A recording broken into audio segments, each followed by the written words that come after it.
Congratulations on the film, both of you. Loved it, laughed all the way through, and then cried at the end. So. Oh, brilliant. And having met the real Eddie now, your performance is almost uncanny. Isn't it? How convincingly you've got him. Man, thank you. That's lovely thing to say. What really helped you get under his skin and just portray him so convincingly?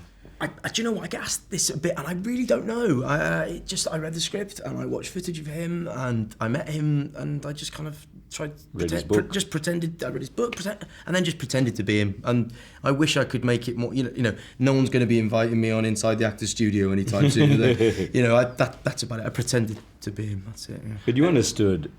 You really sort of got, I think, the essence of Eddie. And when I've met Eddie since, I watched the film, it's that sense of sort of there's an optimism. It's not cynical and yet determined and dogged. It's an interesting combination. Very difficult to pull off. I think he's undermining and underselling how hard it is and how brilliantly he did.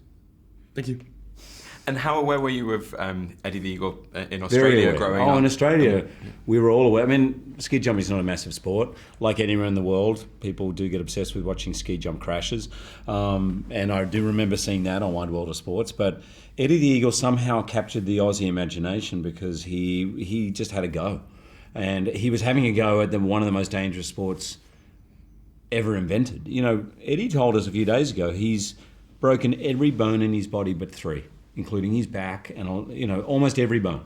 How close to ski jumps did you get, or at least on skis? I mean, we did everything but ski jump. All the stuff that's filmed that is at the top of a ski jump is filmed at the top of a ski jump. On the outrun, skiing at the bottom is largely myself and Hugh's jump. It's him. Ski jumping was done by some phenomenally talented, skillful ski jumpers. We can't claim that one. And you're a bit of a thrill seeker yourself, Hugh. I've seen you do some stunts, even just promoting the films, abseiling once in London, I think.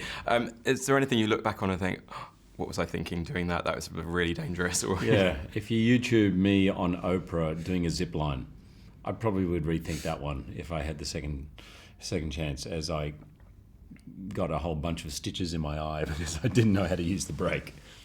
On live TV, that was not great. With my kids sitting in the audience. And my son turned to Deb. It's the first time I'd ever taken him, but he'd met Oprah a few times, so he said, I want to see Oprah. He was 7, right? So he's sitting there and he turned to my wife after I got blood pouring down and I'm sitting at the top of the stage, sort of all strapped up, and he goes, why can't we be a normal family? I remember you saying that. Oh, that would be boring. Who wants that? And the music is brilliant in the film as well. Yeah, and I loved your great. song together. Can you tell us a bit about whether you're fans of 80s music and a bit about doing the song together? That's my era. Yeah, totally. And I also think it's worth having a bit of a shout out for the soundtrack. It's the sort of incidental music that kind of underscores the whole thing. I think it's lovely. But yeah, we recorded a song that Gary Barlow wrote it. Gary Barlow wrote it, and Dark. That's it, OMD and Gary Barlow, and we sang it. Yeah, it was fun. It was really fun. It's a great soundtrack, and it's part of the fun of the movie. It's all that 80s nostalgia is great fun. Hugh Jackman, Taron Egerton, thanks very much. Thank you. Yeah. Cheers, man. Good to see you. Ladies and gentlemen, you're watching Hey You Guys! Hey You Guys, huh? Hey You Guys. Is that from the Goonies? It is indeed, yeah. Nice. Hey